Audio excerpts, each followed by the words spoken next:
Hello everyone, welcome back to my YouTube channel.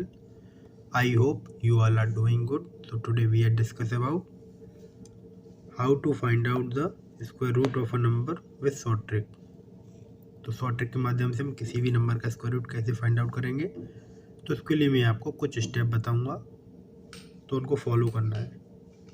ये जो आपको दिख रहा है ये हमारा नंबर्स 1 से लेके 10 का 1 से लेके 10 तक के स्क्वायर्स दिए हैं।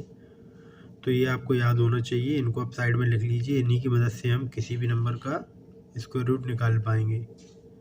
तो मान लीजिए हमारी प्रॉब्लम दी है, इसको हम कैसे सॉल्व करेंगे इसको देखते हैं। तो इस प्रॉब्लम में देखिए लास्ट के 2 डिजिट लीजिए। तो लास्ट के 2 डिजिट में ये लास्ट का अंक दिख रहा है हमको 1। तो 1 हमको 1 से लेकर 10 के स्क्वायर्स में कहाँ कहाँ दिख रहा है। एक तो दिख रहा है हमें यहाँ पर 1 में, और एक दिख रहा है हमारा 9 के स्क्वायर में। तो जो हमारा नंबर होगा या फिर तो हमारा लास्ट का नंबर 1 होगा या फिर 9 होगा। ठीक है, तो कंफर्म हो गया। ये क्या 9 आएगा लास्ट में। अब जो लास्ट की 2 डिजिट बची हैं, लास्ट की दो डिजिट बची हैं वो 65 है। 65 को हमें 1 से लेके 10 के स्क्वायर्स के बीच में देखना है कि कहाँ पर लाई कर रहा है। तो 65 हमारा 8 का स्क्वायर और 9 के स्क्वायर के बीच में लाई कर रहा है। ठीक है, तो जहाँ पर भी ये लाई कर रहा है उसके ऊपर का अंक ही हमारा पहला अंक होगा। तो ऊपर का अंक क्या है, 8 है। ठीक है, तो ये तो कंफर्म हो गया कि पहला अंक हमारा 8 बनेगा। अब ये कैसे डिसाइड करेंगे कि हमारा लास्ट का अंक 1 है कि 9 है। इसके लिए क्या करना है आपको, जो 8 और 9 के बीच में डिफरेंस में 65 लाई कर रहा है स्क्वायर्स के बीच में, तो इनका डिफरेंस निकालेंगे। तो 64 और 65 का डिफरेंस निकालेंगे तो इनका डिफरेंस आएगा 1। ठीक है, और 81 और 65 का बीच में डिफरेंस निकालेंगे तो इनके बीच में डिफरेंस आएगा 16 का। ठीक है, अब जिस डिजिट का डिफरेंस कम होगा, मान लीजिए ऊपर वाली डिजिट का डिफरेंस कम है, तो वही हमारा फाइनल, यहाँ पर भी ऊपर वाली डिजिट बन जाएगी। तो देखेंगे ऊपर वाली डिजिट का डिफरेंस 1 का है, तो ये ऊपर वाली डिजिट हमारी जो 1 है इसको हम ले लेंगे। तो यही हमारा फाइनल आंसर बन जाएगा, और फाइनल आंसर हमारा इसका बनेगा 81। ठीक, तो फाइनल आंसर हमारा आ गया 81। तो आपको थोड़ी सी प्रॉब्लम तो हो रही होगी इसे समझने में, लेकिन जैसे जैसे आप प्रैक्टिस करोगे तो आपको आसानी से समझ में आ जाएगी। चलो एक प्रॉब्लम और ले लेते हैं जिससे आपका कॉन्सेप्ट आसानी से क्लियर हो जाए।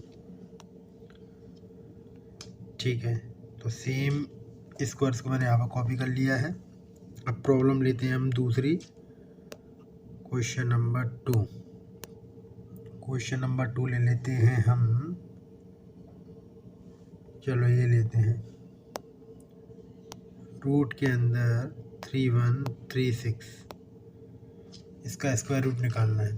तो कैसे निकालेंगे, वही सेम स्टेप फॉलो करनी है। तो इसके लास्ट के 2 अंक देखने हैं। लास्ट के 2 अंक हैं 36। 36 में लास्ट का अंक क्या है, 3। लास्ट का अंक है 6।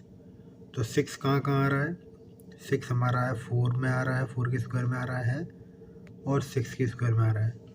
तो ये तो कंफर्म हो गया कि लास्ट की डिजिट यहाँ पर तो हमारी 4 होगी या 6 होगी। ठीक है, अब बात करते हैं 31। अब ये 2 अंक बचे हैं 31। 31 हमारा कहाँ कहाँ पर लाई कर रहा है, कहाँ पर लाई कर रहा है। तो 31 हमारा लाई कर रहा है 5 के स्क्वायर्स के बीच में और 6 के स्क्वायर्स के बीच में। ठीक है, तो जहाँ पर लाई कर रहा है उसकी ऊपर वाली डिजिट ही हमारी डिजिट होगी। तो 31 के लाई कर रहा है, वहाँ पर ऊपर वाली डिजिट है हमारी 5। तो 5 पहला डिजिट तो हमारा कंफर्म हो गया कि 5 होगा। अब ये कैसे डिसाइड करेंगे कि हमारा सेकंड वाली डेट है वो 4 है या 6 है। तो इसके लिए सेम स्टेप, 25 और 31 के बीच का डिफरेंस निकालेंगे। तो 25 और 36 के बीच में डिफरेंस आ रहा है 6, और 36 और 31 के बीच में डिफरेंस आ रहा है 5। तो नीचे वाली स्टेप का डिफरेंस कम है। ठीक है, तो अगर ऊपर वाली का कम हो तो डिफरेंस कम, तो ऊपर वाला नंबर ले लेते, और नीचे वाली का कम है तो नीचे वाले का ले लेंगे। तो यहाँ पर डिफरेंस नीचे वाली डेट का कम है, तो हम यहाँ पर भी नीचे वाली डेट को सिलेक्ट कर लेंगे। तो फाइनल जो आंसर आएगा हमारा 56 हमारा इस नंबर का स्क्वायर रूट हो जाएगा। ठीक है दोस्तों, अब आपको समझ में आ गया होगा कि किस तरीके से हम स्क्वायर रूट को निकाल सकते हैं। अभी मैं आपको कुछ प्रॉब्लम दे रहा हूँ जिसको आप घर पर सॉल्व करना और उनका आंसर कमेंट में करके बताना कि उनका स्क्वायर रूट क्या है। ठीक है, तो 1521 इसका स्क्वायर रूट निकालना। ठीक, और क्वेश्चन एक और ले लीजिए, 6889 इसका स्क्वायर रूट निकालना और इनका स्क्वायर रूट निकालने के बाद आप कमेंट में इनको बताना और ये भी बताना आपको मेरा वीडियो कैसा लगा हो। अगर आपको मेरा वीडियो अच्छा लगा हो तो मेरे चैनल को ज़्यादा से ज़्यादा सब्सक्राइब करें, फॉलो करें, लाइक करें। Thank you everyone.